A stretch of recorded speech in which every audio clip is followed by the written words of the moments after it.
मानचित्र में एक निर्देश होता है दृष्टि विभाजित परीक्षार्थियों के लिए, तो वो बच्चे मानचित्र नहीं भरते हैं, वो अपने साथ शुल्क लेखक ले जाते हैं और उस प्रश्नों का उत्तर बोल के लिखवा देते हैं। लेकिन सामान्य बच्चों को, जिनकी आंखें सही हैं, उनको मानचित्र के प्रश्नों का उत्तर निशान लगाकर मानचित्र में भरना चाहिए, उसका उत्तर कापी में लिखवाना चाहिए। पहली बात तो ये। और 2 मानचित्र मिलेंगे हाई स्कूल में, जो प्रश्नोत्तर 9 का या 9A होगा, उसमें इतिहास के 5 प्रश्न आएंगे और उन 5 प्रश्नों का निशान एक जैसा होगा, डबल सर्किल बना होगा, गोला ऊपर से बना होगा, बीच में एक बिंदी रखी होगी, वैसा निशान 5 प्रश्नों में लगा सकते हैं और उसके स्थान लिखने होंगे। बाकी जो भूगोल के 5 प्रश्न आते हैं, उन 5 प्रश्नों के अलग अलग निशान होते हैं, नदियाँ, पहाड़, हवाई अड्डा, कोयला की खदान या कोई खनिज पदार्थ का निशान होगा और उस स्थान का नाम भी होगा, तो उनके निशान अलग अलग 5 दिए होंगे। आइए हम चलते हैं कि कैसे हल किया जाएगा। तो आपको पहले तो पेपर के साथ ही 2 मानचित्र मिलेगा। एक मानचित्र होगा 9 का या 9A और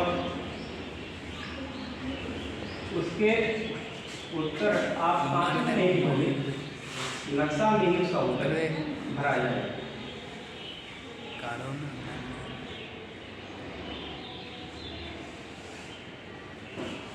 वैसे मैप तो बनाया नहीं है,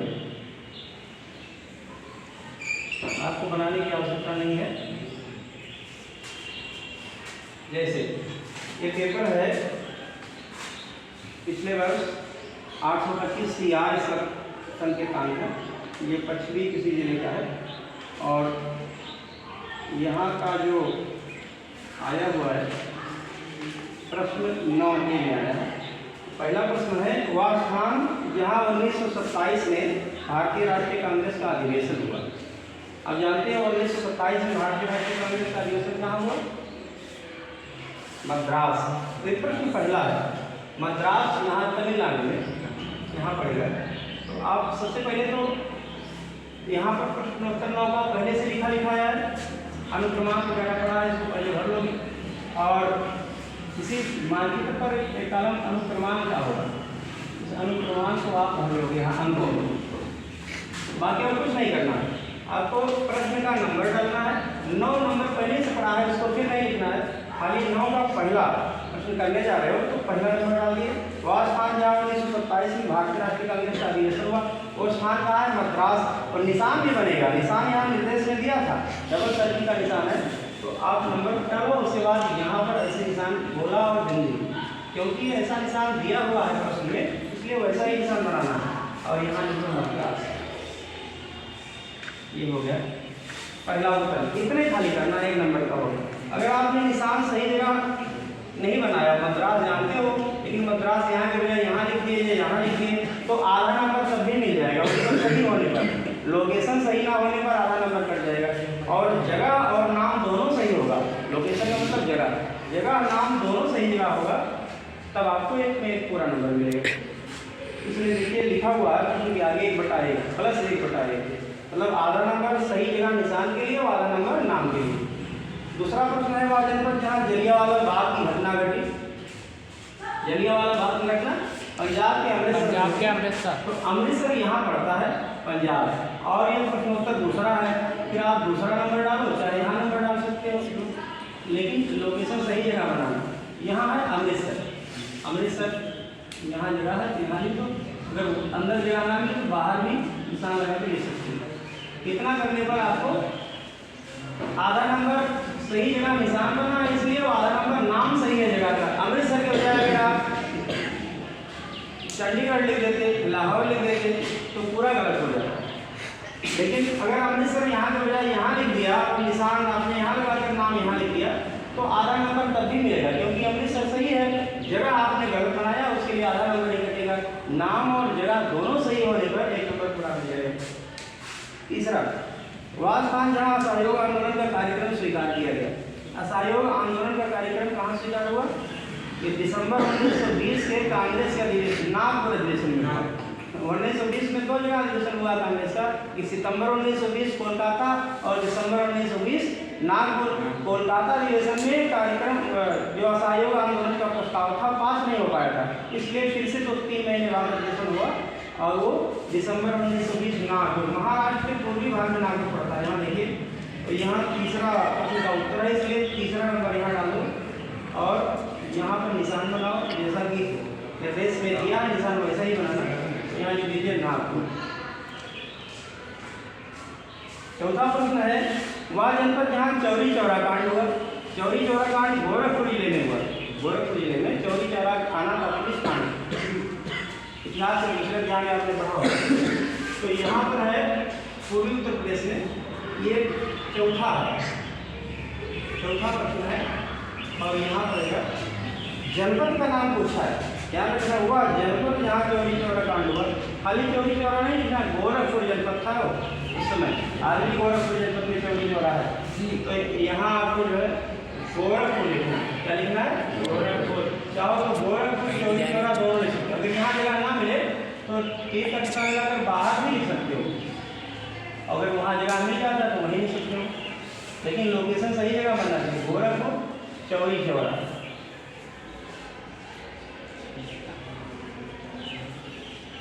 या फिर यहाँ लिखना चाहो, यहाँ जगह मिलना तो यहाँ भी लिख सकते हो, लेकिन निशान इसका यही बनेगा क्योंकि जगह यही है चौरी चौरा। अगला है 5वां, वह स्थान जहाँ नील की खेती करने वाले किसानों का आंदोलन हुआ। सबसे पहला सत्याग्रह गांधी जी ने कहाँ चलाया था, बिहार के चंपारण में। वहाँ नील की खेती के खिलाफ किसानों का विद्रोह हुआ था, बिहार के चंपारण में पहला सत्याग्रह है। तो यही पड़ता है चंपारण चौरी चौरा के ही पास में पड़ता है। तो ये 5वां प्रश्न हो जाएगा और यहाँ पर लिख देना चंपारण, यहाँ जगह मिल रहा है ये तो बाहर भी लिख सकते हो, बिहार में पड़ता है चंपारण और चौरी चौरा। इस प्रकार ये 5 प्रश्न इतिहास में आएंगे और भूगोल में भी आपको एक अलग नक्शा भूगोल के लिए मिलेगा, इसमें भी ऊपर लिखा होगा प्रश्नोत्तर 9 खा, प्रश्नोत्तर 9 खा हो या 9 भी हो, पाते हो। यहाँ भी आई कमाल का कालम बना होगा, उठाई दोबारा अंकों का नंबर वहाँ भर देना और नक्शा बनाया नहीं मिलेगा तो बनाना नहीं पड़ेगा।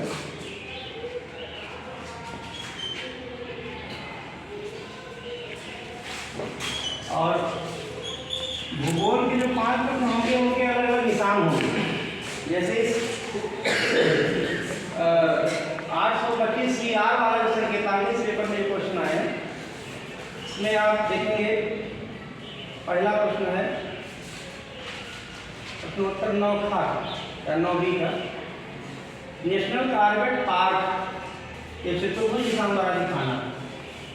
तो नेशनल कार्बेट पार्क उत्तराखंड में पड़ता है। यहाँ पहले आप नंबर डालेंगे, 9 का पहले से पढ़ा है इसमें खाली नंबर 1 डालना।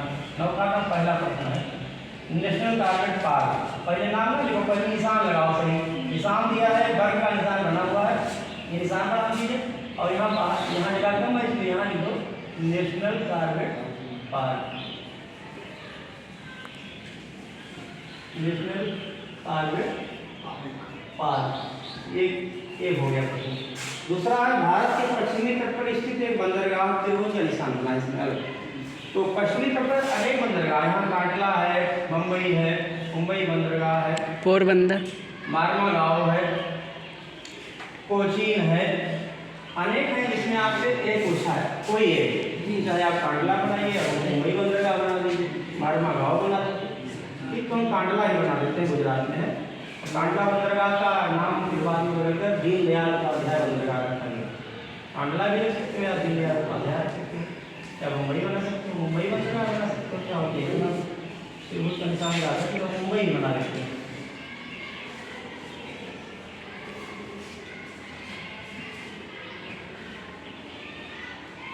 मुंबई बंदरगाह, ठीक। ये कैवा प्रश्न है दूसरा यहाँ दूसरा नंबर डाल दो और निशान लगा दो, यहाँ मुंबई बंदरगाह लिख दो, मुंबई बन जाता है। और तीसरा प्रश्न है शिवालिक पर्वत श्रृंखला। शिवालिक पर्वत श्रृंखला हिमालय के दक्षिण में पड़ता है। हिमालय पर्वत कहाँ है? इसके दक्षिणी हिस्से में, यहाँ दिखाएंगे निशान बना हुआ जैसा, और इसका नंबर बता डालिए, तीसरा नंबर प्रश्न का, और निशान लगा करके हैं तो शिवालिक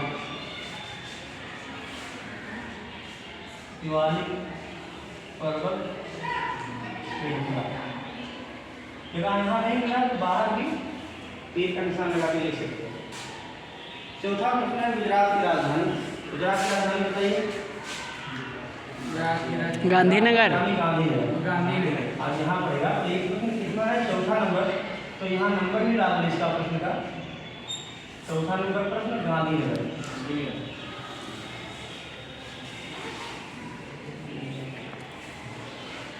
और पांचवा अंतिम प्रश्न है भारत का एक प्रमुख कोयला क्षेत्र। पूर्वी तट पर तमाम कोयला क्षेत्र है, जैसे झारखंड में बोकारो है, झरिया है, उड़ीसा में तलचर है, छत्तीसगढ़ में यहाँ पर कोरबा है, और नैवेली है, सेलम है, कोई भी है अपनी इच्छा से बना सकते हो। तो एक कोयला क्षेत्र यहाँ बोकारो ही बना दिया जाता है झारखंड में, का सी निशान बना हुआ है। बोकारो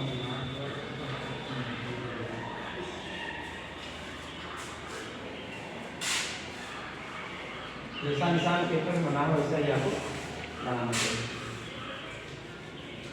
पांचवा प्रश्न का सी निशान जो बना है कोयला क्षेत्र। इस प्रकार आपको मानचित्र में उत्तर के निशान और नाम दर्शाने चाहिए। ये है इतिहास खंड का और ये भूगोल। ये 5 नंबर इस पर लिखने हैं और 5 इस पर लिखने हैं। फिर इसके उत्तर को कापी में नहीं लिखना है। कुछ बच्चे यहाँ भी बनाते हैं, दोबारा कापी में लिखते हैं, वो कापी का कुछ तक ही नहीं होगा। जो मैप में भरे हैं नक्शा में, उनका नक्शा खाली लिख होता है। कापी में उत्तर लिखना दृष्टिबाधित बच्चों के लिए आता है। जो अंधे बच्चे हैं उसको लेखक ले जाते हैं और वो उत्तर बोल के कापी में लिखवाते हैं, उनके लिए अलग व्यवस्था होती है। बाकी सामान्य बच्चों के लिए होता है कि नक्शा में निशान के साथ उत्तर का जो शब्द है नाम मुख्य वही लिखने का। इतने पर ही आपको 10 नंबर मिल रहे हैं। बड़ा महत्वपूर्ण टॉपिक होता है इस विषय का। मात्र 10 मिनट लगेंगे भरने में। अगर पूरा याद पता है उत्तर तो 5 मिनट इतिहास में, 5 मिनट भूगोल में लगता है। सावधानी के साथ साफ सुथरा भरना चाहिए। उसे तो पेंसिल का प्रयोग करना चाहिए, नहीं तो पेन से ही भर सकते हो। इस प्रकार अब मानचित्र संबंधी जो प्रश्न आते हैं उनको आप थोड़ा अभ्यास करें तो बड़ी ही सुगमतापूर्वक परीक्षा में उत्तर दे सकते हैं।